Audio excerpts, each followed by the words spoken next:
Good afternoon friends. आज इस video के माध्यम से हम लोग जानेंगे कि एलआरसी का अपडेट क्या है। एलआरसी की नई वैकेंसी कब तक आ सकती है और पूरी प्रक्रिया कब तक पूरी हो सकती है। तो मैं सबसे पहले आपको ये चीज़ बता दूं कि लगभग एलआरसी में जो 10,000 बहाली निकाली गई थी अलग अलग पोस्ट के लिए, चाहे वो सीनियर अमीन हो, चाहे असिस्टेंट सेटलमेंट ऑफिसर हो, चाहे कानूनगो हो, इनकी जो टोटल रिक्तियाँ थी लगभग 10,000 थी। और फॉर्म ऑनलाइन फिल होने के बाद आपको पता ही होगा कि सरकार ने विथड्रॉ कर लिया था, बहाली को रद्द कर दिया था और पूरा नए स्तर से बहाली निकालने की बात कही थी। इसका सिर्फ एक ही कारण था, नंबर ऑफ एप्लीकेंट काफ़ी ज़्यादा गए थे। तो सरकार को हुआ कि कहीं ऐसा ना हो कि मास बेसिस पर ले और फिर फर्जीवाड़ा हो जाए। इस कारण सरकार ने इस बहाली को रद्द करके पुनः विज्ञापन निकालने की बात कही थी। अब स्टूडेंट्स ये चीज सोच रहे हैं कि विज्ञापन कब तक आएगा, नई बहाली कब से शुरू होगी, नई बहाली कब तक पूरी कर ली जाएगी। तो ये कुछ ऐसे प्रश्न हैं, उसके लिए स्टूडेंट्स काफी परेशान भी हो रहे हैं। तो मैं आपको एक अपडेट दे दूं कि आपको अगले महीने मार्च में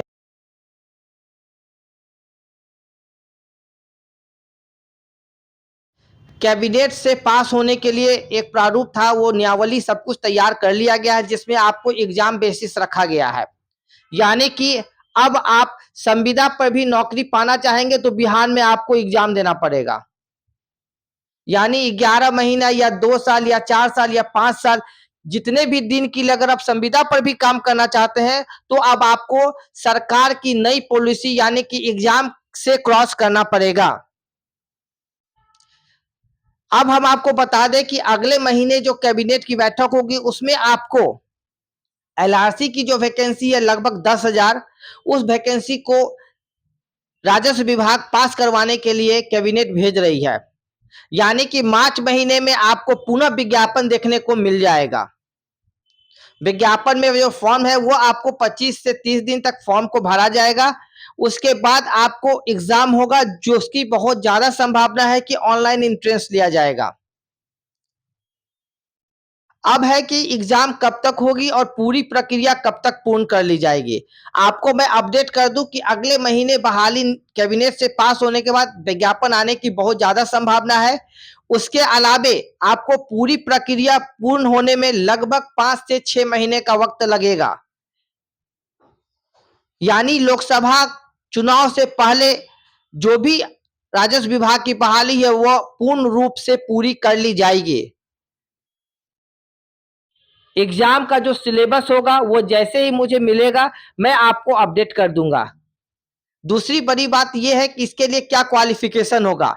तो जो पहले पैटर्न था अलग अलग डिपार्टमेंट के लिए, अलग अलग पोस्ट के लिए, यानी कि सीनियर अमीन के लिए डिप्लोमा इन सिविल इंजीनियरिंग, चाहे वो 2 ईयर हो चाहे 3 ईयर हो, इसके लिए कोई कंडीशन नहीं है। एआईसीटी यूजीसी सभी वैलिड रहेंगे।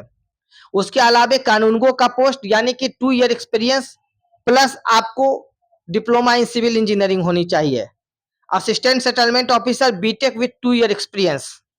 तो ये जो पहले का जो बना हुआ था आपको रोस्टर, सेम उसी रोस्टर के अनुसार होगी, सिर्फ पहले मेरिट बेसिस पर था, उसको अब एग्जाम कर दिया गया है।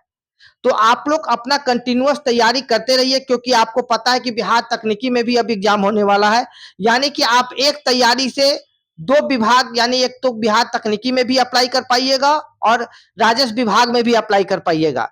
इसलिए अपनी तैयारी आप काफी तेज कर दीजिए और तैयारी में लग जाइए, क्योंकि बहुत जल्द नया विज्ञापन आ रहा है। इसके लिए लगभग सभी प्रक्रिया पूर्ण कर ली गई है। मार्च में आपको नया विज्ञापन देखने को मिल जाएगा। तो आप मेरे चैनल से बने रहिए, मेरे चैनल को सब्सक्राइब कीजिए और एलआरसी का जो भी अपडेट होगा सबसे पहले मेरे चैनल के माध्यम से आपको मिलेगा। धन्यवाद।